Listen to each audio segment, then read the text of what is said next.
A paz do Senhor, meus irmãos. É um prazer estar com os irmãos mais uma vez.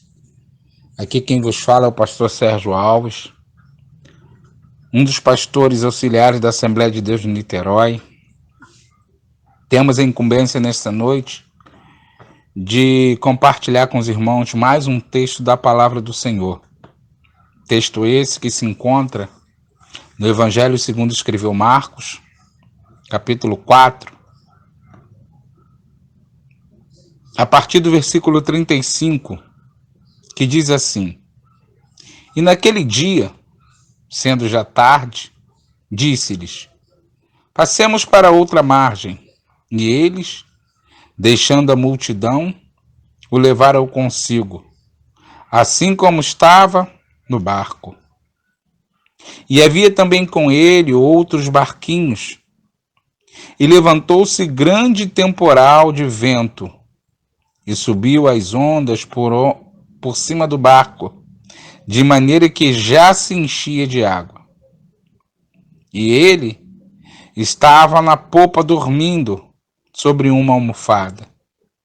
E despertaram-lhe dizendo: Mestre, não te importa que pereçamos? E ele, despertando, repreendeu o vento e disse ao mar: Cala-te, aquieta-te. E o vento se aquietou, e houve grande bonança.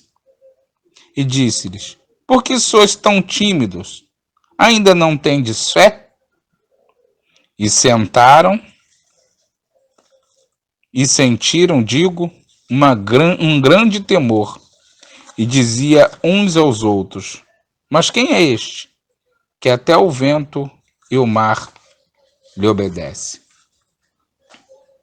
Uma breve reflexão, queridos, que podemos, nesta noite, por que não dizer, absorver desse texto.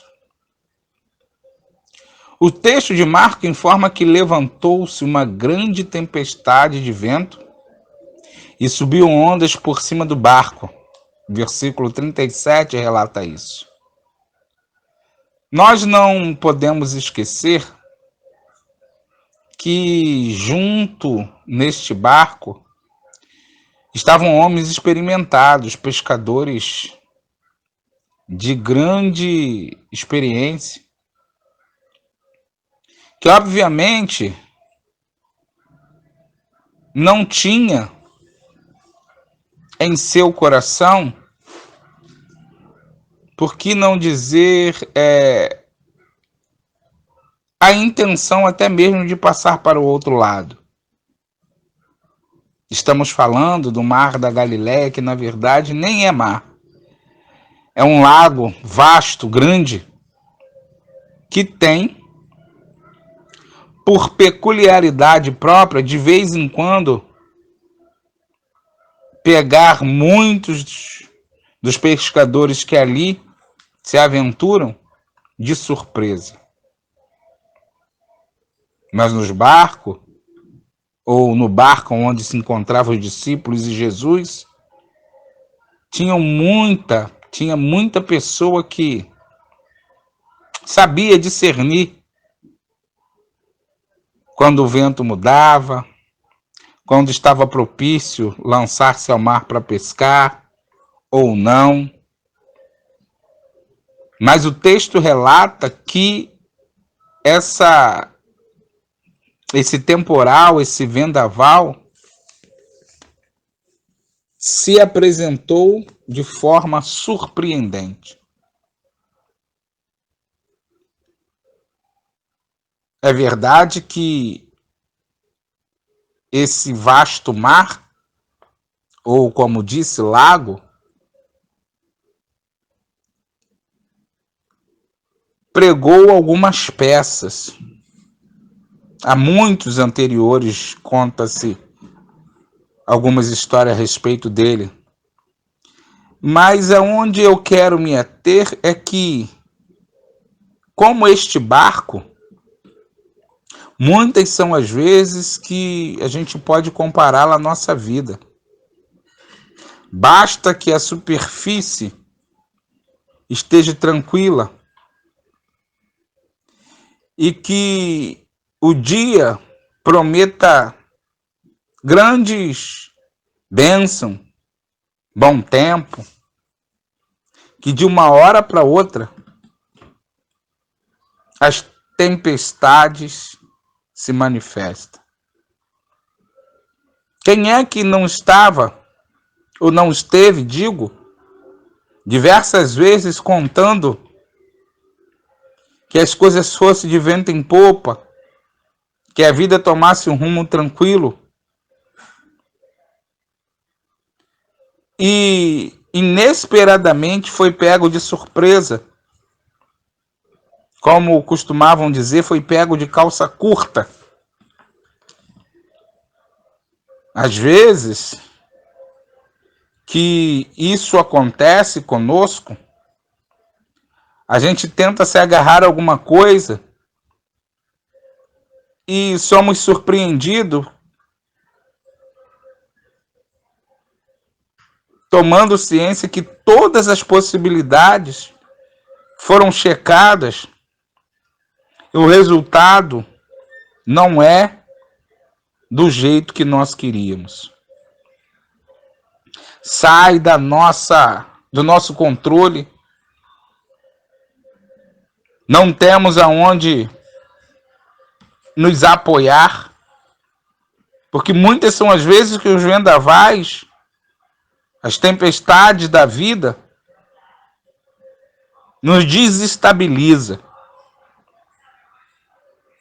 Talvez a gente possa dizer que esses discípulos que ali estavam com Jesus ao barco, por terem uma certa experiência, tentaram tomar atitudes pelo conhecimento, pela experiência, por tudo aquilo que eles traziam em suas vidas de pescador. Talvez tentaram tirar do barco a água com canequinha, ou até mesmo unindo as suas próprias mãos. Talvez, num ato desesperador, baixou a vela para que o vento não irrompesse com tanta impetuosidade que viesse a quebrar o mastro.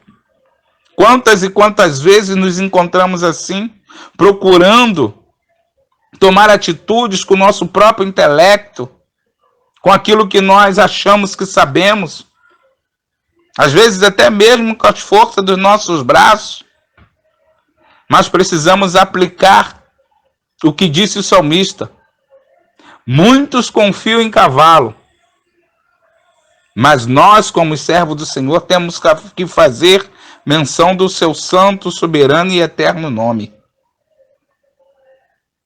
Diz o texto que os discípulos chegam à conclusão que precisava clamar por Jesus. Mas até chegarem a essa conclusão, nas entrelinhas nós podemos entender que os discípulos estavam assustados. Estavam completamente impotentes. E resolveram tomar a atitude mais correta de um servo do Senhor que está em perigo, que está com a fé desestabilizada, que está, na verdade, sem saber o que fazer.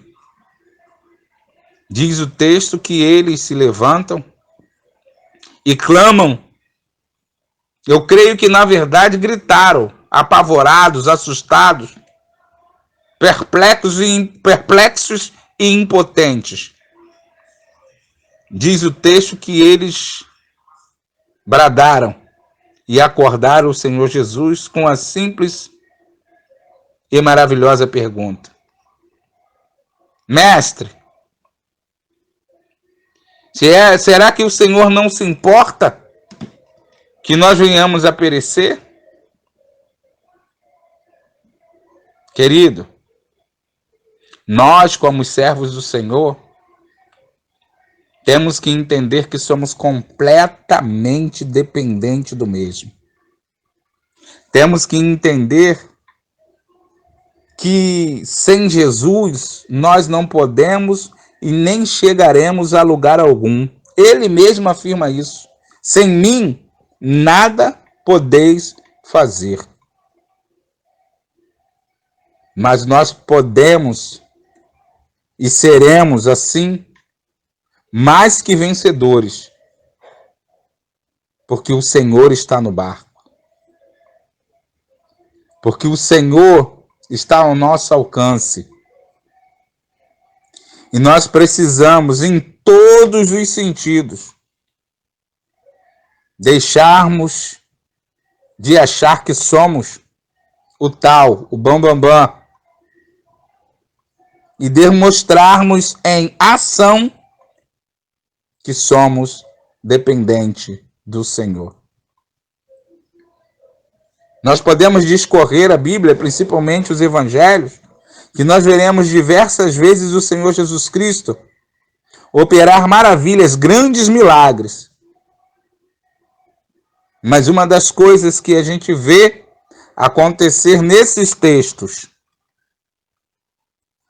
é que o Senhor sempre pergunta o que precisamos, o que queremos, mesmo que esteja bastante evidenciado, mesmo que esteja bastante nítido, assim como foi com o cego de Jericó, quando o Senhor pergunta: o que queres que eu te faça? Senhor, eu quero ver. O Senhor sabia que ele precisava das vistas. Mas ele precisava dizer, ele precisava evidenciar que a dependência dele e a fé dele estava em ação. Assim nós precisamos agir. O barco está no meio do mar, o mar está bravio, está soprando tempestade, está soprando vento, está sacudindo a terra. Pode acontecer o que for, tem pandemia, tem contaminação, mas tem Jesus no barco. E a hora que nós despertarmos e bradarmos, clamarmos ao Senhor e suplicarmos a Ele que estamos perecendo, rasgarmos nossos corações em sua magnífica e maravilhosa presença, Ele dará uma ordem ao nosso favor. E tudo que tenta nos assolar, tudo que tenta fazer com que nós venhamos perecer, dará um stop. Porque a ordem de Jesus é favorável. A ordem do Senhor é em nosso favor. Que o Senhor esteja no seu barco. E que você e eu não venhamos tentar resolver com os nossos próprios meios, mas que possamos, o mais rápido possível, clamar ao Senhor, suplicar ao Senhor, crer no Senhor, porque assim veremos a manifestação da tua glória.